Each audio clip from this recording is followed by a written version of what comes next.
என்னுடைய அன்பிற்குரிய அண்ணன் பாக்யராஜுடைய மறைவு இடி விழுந்தது போன்ற ஒரு செய்தி இன்னைக்கு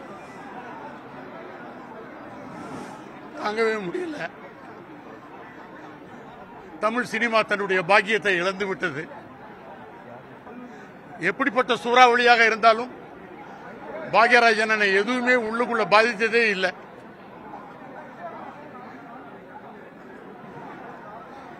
ஆனா எங்களை எல்லாம் நிதானம் இழக்க வச்சுட்டார். பாக்யராஜ் அப்படிங்கிறது நான் நேசிக்கக்கூடிய அண்ணன், தலை சிறந்த படைப்பாளி. இது எல்லாவற்றையும் தாண்டி தமிழ் சினிமா, இந்திய சினிமாவினுடைய ஒரு மிகப்பெரிய சகாப்தம். என் அண்ணனுடைய ஆத்மா பரிபூர்ணமாக சாந்தி அடையணும்னு நான் வேண்டிக்கிறேன்.